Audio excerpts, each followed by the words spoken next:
মাধ্যমে 3 বার করে ফেলছি, এটা আমার কথা কি শোনা যায়? এটা লাগবে না? হ্যাঁ,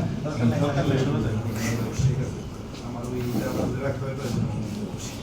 তাহলে আমরা যারা এখানে আসছি, এই কেউ কিন্তু স্বপ্নের বাইরে না, সবার মধ্যে কিন্তু স্বপ্ন কাজ সব এখানে নিয়ে বসে আছে। মাউন্ট সাহেবের টিম তো এক্সট্রা স্বপ্ন কাজ, এটা সবসময়, কারণ আপনারা স্বপ্ন নিয়ে বেশি ট্রেনিং করেন, স্বপ্ন নিয়ে কাজও করেন। এবং একটা জিনিস হলো যে আপনাদের ভিতরে এই যেটা বললো মিজান সাহেব, এডুকেশনের ইয়াটাও বেশি, পালাটাও ভারী।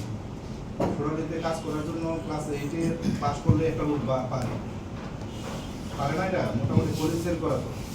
আর এরপরে যদি তারে ওই সেই unit manager, branch manager, future যেতে চায়, তাহলে তার মিনিমাম মাস্টার ডিগ্রি লাগে, এরকম একটা মানে যোগ্যতা, তার যোগ্যতা তখন কাজে লাগে। কিন্তু ইউনিট ম্যানেজার পর্যন্ত দেখা যায় কি এসএসসি পাস করে যদি যথেষ্ট, কিন্তু আপনার সবার ডিগ্রি ভালো, সবার পড়ালেখা ভালো, সবার সব কিছু ভালো, চিন্তাও ভালো এবং ম্যাচুরিটিও ভালো।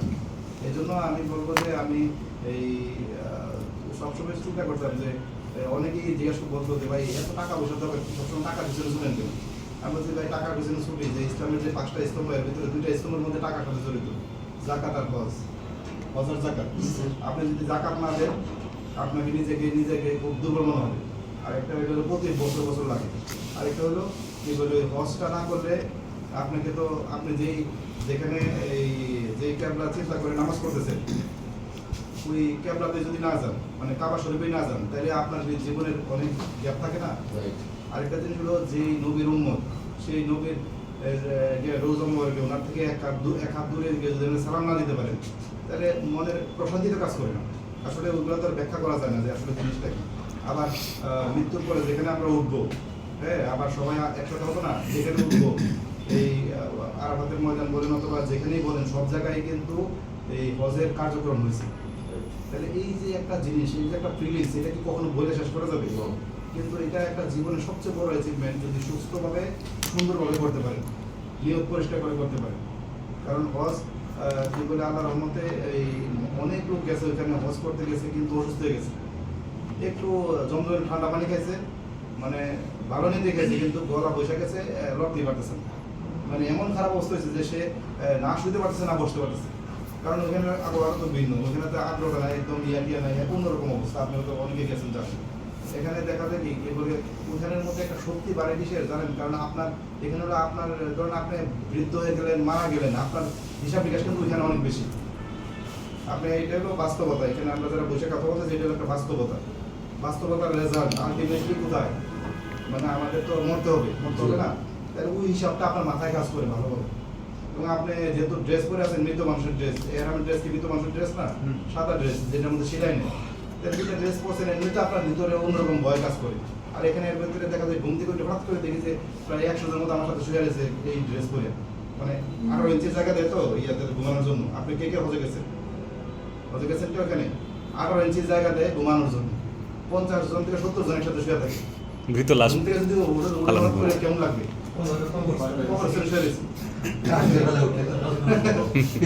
তাহলে ওই আর এর ভিতরে ধরো ওপেন ইয়াতে ওপেন কি বলে, মুজদালিফার মাঠ হলো ওপেন, মানে মুজদালিফার মাঠ ওপেন একেবারে। এটার মধ্যে তার কোনো কিছু না, এটার মধ্যে না তাবু আছে না নিচে কিছু আছে। যদি আপনি একটা চাদর টাদর নিয়ে যান এটা ঠিক আছে, কিন্তু ওই সময় আবেগটা এরকম থাকে, চাদর টাদর কেউ দেখে না, তখন মাটিতে শুয়ে থাকে। এখানে অনেক কোটিপতিরা আছে যারা মার্সিডিজ বেঞ্চ ছাড়া চলে না, যারা আমাদেরকে বাংলাদেশকে 5 বার কিনতে পারবে, এরকম লোক কি আছে দেখিতে, মানে শুয়ে যে আছে দেখলেই বোঝা সে অনেক ধনী, কিন্তু তার কোনো মাথা নিচে কি নাই, বালিশও নাই। সে কোনো রকম একটা কি বলে দুইটা কি বলে একটা বোতল দেয়া, মানে সে এরকম একটা ইয়া দেওয়া মাথা দিয়ে শুয়ে রয়েছে, কারণ সে আনছেই পানি শুধু, কারণ সে নিজেকে 100% কি প্রমাণ করছে যে আমি একজন কি ভিক্ষুক, আমি যে দরবারে আসছি দরবারে কি ভিক্ষুক, আল্লাহর মেহমান ঠিক আছে, কিন্তু আপনাকে নিজেকে 100% কি করতেছে, উজাড় করে দিচ্ছেন ধর্মীয়ভাবে।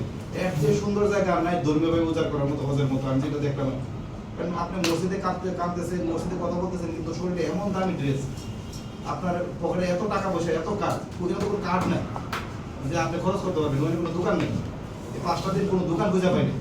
তাহলে এই যে একটা আপনার জীবনের একটা চরম একটা জিনিস দেখে আসবেন, এটা তো একটা বড় শিক্ষা না, যে আসলে আমরা এখানে ধনী গরিব তো দেখতেছি না, এখানে দেখতেছি হলো সবাই এক, আমাদের পরে যে সবাইকে একসাথে উঠাবে, এটার একটা লক্ষ্য।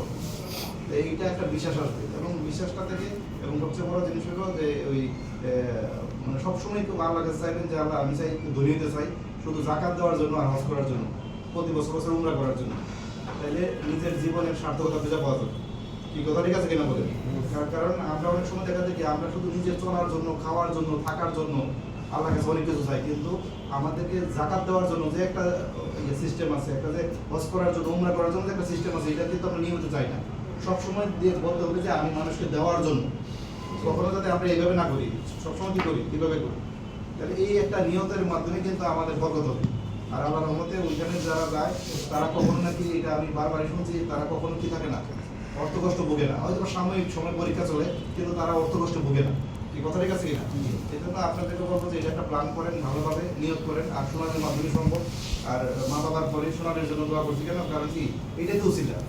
সোনালি উচিত তো 3 বার হজ করে উমরা করে নিয়ে আসতে পরে তো আমার মূল হজের চিন্তা করছি।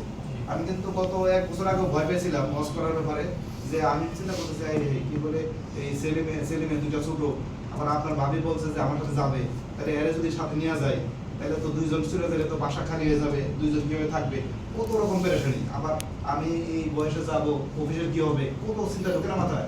আর একটু পরে যাই, কিন্তু হঠাৎ করে এই মাথার মধ্যে ডিসেম্বর মাসেই প্ল্যান করছি যে হজে চলে যাই। মানুষ তো এই বছরের মতো তো আর সুন্দর সময় দেখতেছি না আমার জীবনের মধ্যে। এই বছরের মতো সবচেয়ে সুন্দর সময় আর দেখতেছি না।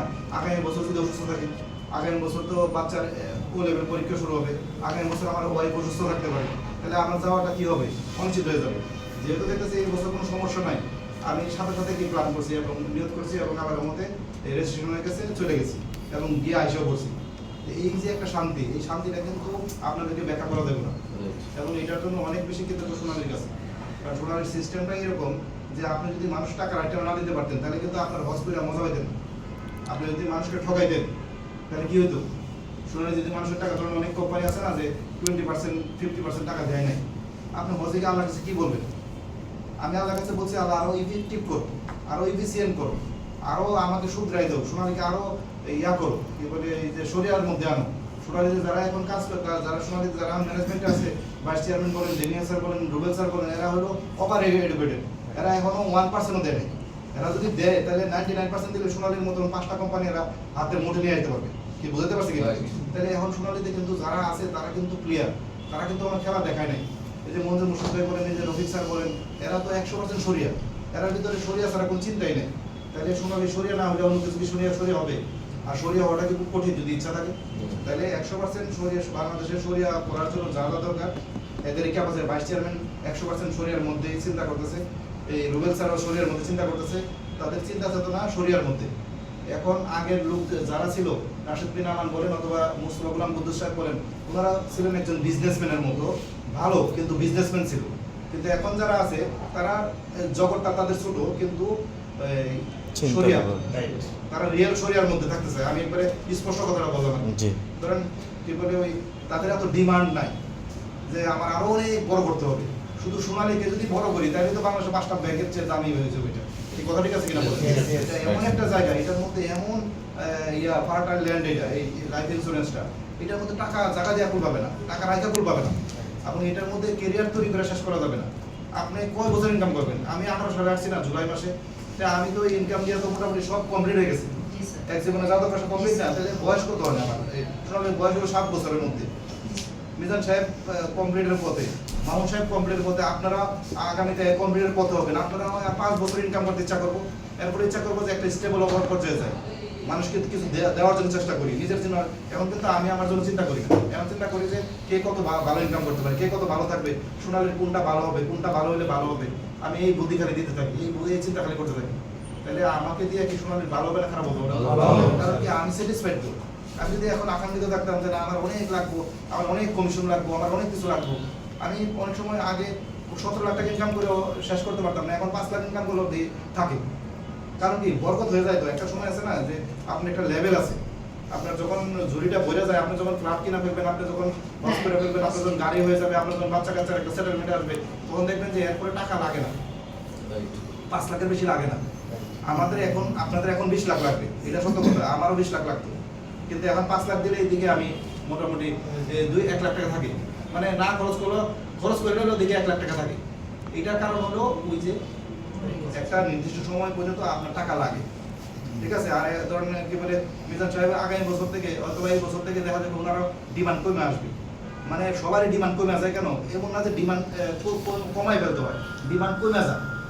টাকা এমন একটা জিনিস, আপনাকে যদি দিতে থাকে 5-7 বছর দিলে একটা মানুষ এমনি কিন্তু কি হয়, স্যাটিসফাইড হয়ে যায়। আপনারা কি ওই লাইনে আছেন না? তাহলে আপনাদের কি সম্ভব কিনা বলে। আর আপনারা যারা ইউনিট ম্যানেজার আছেন, ইউনিট ম্যানেজার যারা হয় তারা কিন্তু যদি কোনো কারণে নেগেটিভ হয়ে থাকে, কোনো কারণে তার কাজের মধ্যে ঘাটতি, মানে তার যে ক্যাপাসিটি ইউজ না করে টিমের জন্য, এটা কিন্তু একটা পাপ।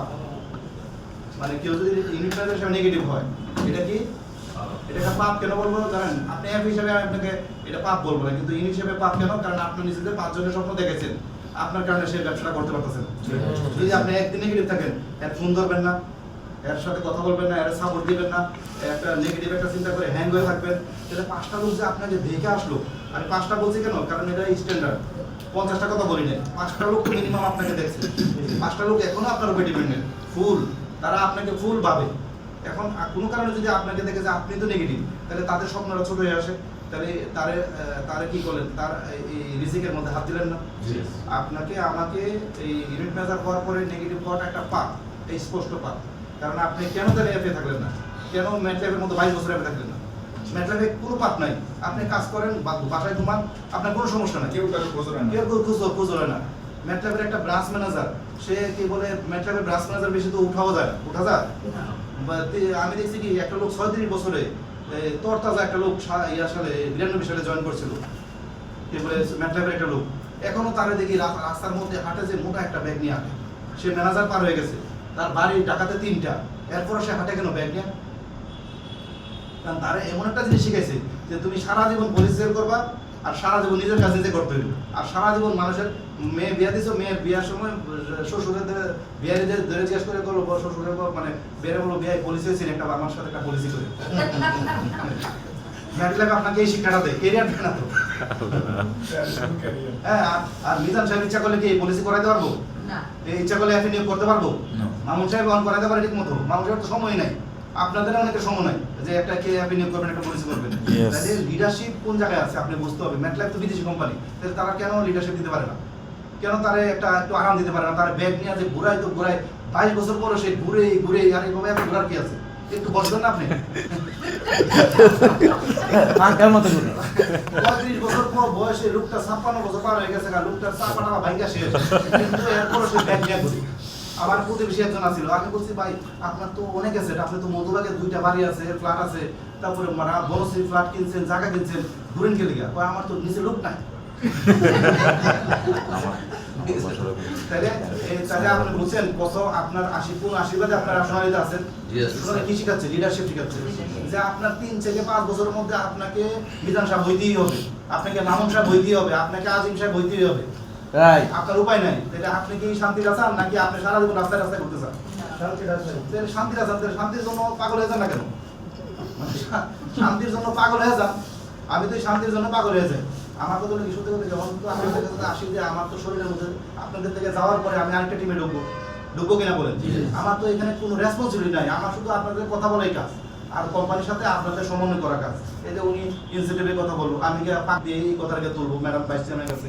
কেন তুলবো? কারণ আমার কাজই তৈরি, কারণ উনি আমাকে কেন সম্মান করবে যদি আমি এই কথাটা না বলতে পারি? তাহলে এখন কোম্পানি কেন এটা ইয়ে করতে পারতেছে না? কারণ কোম্পানি থেকে যখন একসাথে 2 কোটি টাকা বের হয়ে যায় কোনো ইনসেন্টিভ দেখা, তখন এটা এরা মানি লন্ডারিং হিসাবে নেয়, কারণ এরা আমাদের কোম্পানিকে একটু সন্দেহের মধ্যে রাখে, কারণ মনে করতেছে সব টাকা বোধহয় বেরিয়ে যায়।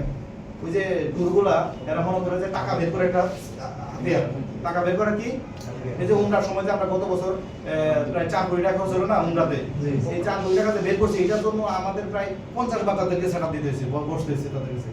এরা বলতেছি দেখেন উমরাতে গেছে, টিকিট, এই যে লোকজন ড্রেস পরে গেছে, ছবি দেখাচ্ছে, বিশ্বাস করে না, বলে না এনতে টাকা বেরিয়ে গেছে। এরা যারা টাকা দেয় না তাদের হিসাব নেয় না, যারা টাকা দেয় তাদেরকে নিয়ে দৌড়ায়। বাংলাদেশের কালচারের যে আপনি ভালো কেন, আপনাকে আরো ভালো হইতে হবে। কারণ আমি যদি কোনো কিছু করি রাস্তার মধ্যে, ধরেন আমি একটা রিক্সাওয়ালার বকা দিলাম, বলে হাজি সাহেব 100% পাস, আরে আমার বকা দিল কারণ আমি হাজি কেন? আর যে রিক্সাওয়ালা মারতেছে এরা ধরবো না।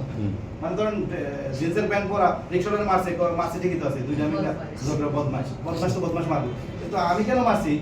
রিয়েল মারা মারছি, ধর না সে সত্যি সত্যি অন্যায় করছে, তারা মারছি এই জন্য হয়েছে, দেখছো হসপিটালে এসে হাজি হয়ে গেছে, আর খারাপ হয়ে গেছে। সোনালি যে হাজি হয়েছে, সোনালির দোষ বেশি, এই কথা ঠিক আছে কিনা বলে? তাহলে আমার কথা হলো সোনালির ম্যানেজমেন্টের উদ্দেশ্য কি? রাইট টাইমে টাকা দেওয়া নাকি না দেওয়া? টাকা দেওয়া। এই উদ্দেশ্যটার জন্য কি সারা জীবন খেতে কথা বলছেন না? আমাদের কাছে আমি ভাইস চেয়ারম্যান ড্যানিয়েল অথবা রুবেল স্যার কাছে বলছি, স্যার আমি সোনালির জন্য কি দোয়া করবো বলেন তো? বলছে আমাদের কারোর জন্য দোয়া করার দরকার নাই, শুধু বলবেন কাস্টমার যাতে কোনোদিন লুজার না হয় এখানে। এই জিনিসটা কোন ম্যানেজার বলে না তো, কোন ম্যানেজার বলে যে আমাদের কোম্পানি যাতে অনেক বড় হয়, এই কথা বলে নাই তো, শুধু বলছে যে কাস্টমার যাতে কোনো লুজার না হয়। তাহলে এইটা কাস্টমার লুজার হলে তো আপনি লুজার হবেন, আপনার বস তো বলবো। তাহলে এখন যে জিনিসটা করতে হবে, আপনাকে আমাকে চিন্তা করতে হবে যে সব চেঞ্জ হয়ে গেল, আপনি ভাই হজ করলো, yani সবাই হজ করলো, আমি করলাম না, লাভ আছে? লাভ আছে কিনা বলেন? না। সবাই গেল, তাহলে গেছে তো একই সিস্টেমে গেছে, আমি তো সোনালি উসিলে গেছি। মিজান সাহেব যতবারই উমরাতে গেছে, সামনে হজে যাবে, ফ্ল্যাট কিনছে তো সোনালি উসিলে, মামুন সাহেব যা করতেছে এখন সব সোনালি উসিলে, আপনারা যা করবেন সব সোনালি উসিলে। তাহলে সোনালি উসিলে যে করবেন, আমরা তো অবশ্যই দেখা যায় কি, মানে কি আপনি, আমি দেখছি কি 4-5টা দোয়া করার পরে, ধরেন আমি ছেলে মেয়ের জন্য, বউর জন্য, বাবা মা বাবার জন্য, এরপরে সাথে সাথে কি এসে পড়ে সোনালি, কিছু করার নাই তো, অটো এসে পড়ে তো, আপনি না বললেও সোনালির জন্য আসলে বললো আসে, কারণ এটা আমাদের রক্তের সাথে জড়িত আছে। এখন যদি সোনালি কোনো 2 নাম্বারই করতো, যে টাকা মাসের না দিত, ক্লেম রাইট না দিত, অথবা মাসে ঘুরাইতো, তাহলে কিন্তু আমার ভিতরে একটা ইয়া থাকতো, ফুটফুট থাকতো। আমার ভিতরে ফুট কাজ করে না, আমার ভিতরে 100% ইয়া কাজ করে, মানে পরিচ্ছন্নতা কাজ করে, যে কারণে আমি দোয়া করতে পারছি ভালো হবে।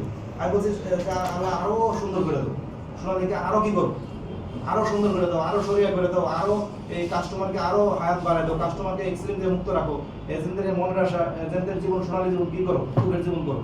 এটা বলতে পারছি কেন? কারণ এখানে সিস্টেম আছে তো, এই মতো না যে এখানে লিমিটেড।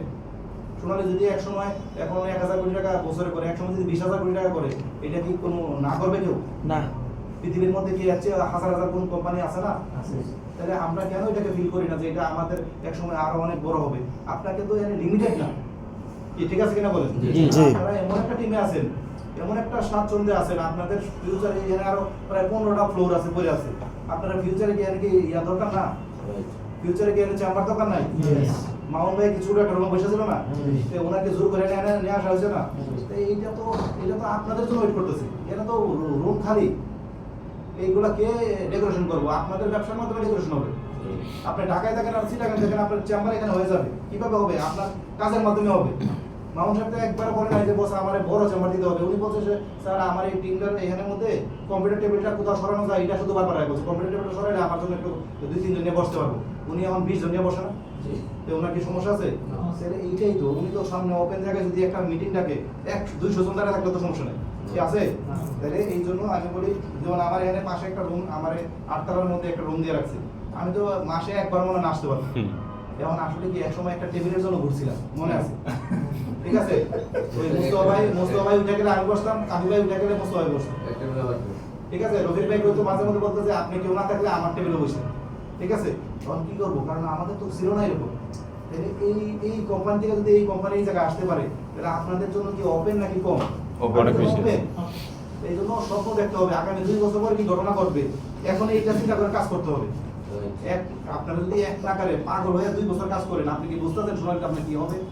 কারণ আপনি কোন একটা কারণে হঠাৎ করে রাগ করে বাসাতে বাইরে গেলেন, মনে করেন যে সোনালিতে সবল নাই, বাসাতে বেরোবো না, আপনি উঠে গেলেন ইয়া থেকে স্টেশনে উঠলেন যে পদ্মা সেতুর উপর দিয়ে ব্রিজ দিয়া ইয়াতে চলে যাবেন, ওই যে ট্রেনে চলে যাবেন, আপনার মনে হলো যে এই বেনাপুর চলে যাবেন, হঠাৎ করে মনে হলো না মাগুরাতে নেমে যায়, অথবা ইয়াতে এই কি বলে ওই ফরিদপুর নেমে যায়।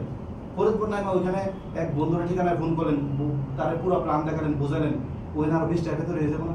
আপনার কাছে কি মনে হয় আমি কি পাগলামি করতেছি, কথা আছে? আরে ভাই এটাই তো সিস্টেম, আপনার যত পজিটিভ, যত ডিটারমাইন্ড, তত বেশি এফেক্টরি হবে, তত বেশি স্যালারি আসবে। আপনি যে বলেন 10 লাখ 20 লাখ 30 লাখ, আপনার লজ্জা পাওয়ার কি দরকার? আপনারা এটা কইরা দেখাই দেন না, অসুবিধা কি? একবারে চিপ করে ফেলে তো আপনার আগ্রহ তৈরি হয়ে যাবে, আপনি বুঝে পারবেন কেমন হয়ে যাবে। এবং আপনাকে মনে করতে হবে, এই ভয়টা পায় না যে আচ্ছা এই বছর তো এই মাসে তো 10 লাখ করছে, আগামী মাসে 10 লক্ষ হবো কিনা, তাহলে এই মাসে কিছু রাইখা দেই, তাহলে কিন্তু সারা জীবনের জন্য রাইখা দেবেন। কিন্তু যারা মনে করে যে 10,000 টাকা রাইখা দেই, ভাই সত্যি কথা কি একবার জীবনে দাঁড়াতে পারবেন না। যা আসবো একবারে 31 তারিখ রাত্রে 12টা পর্যন্ত আপনার খালি দিতেই থাকবেন, কোনোদিন এটা জমায় রাখবেন না। জমায় রাখলে কিন্তু জীবন শেষ।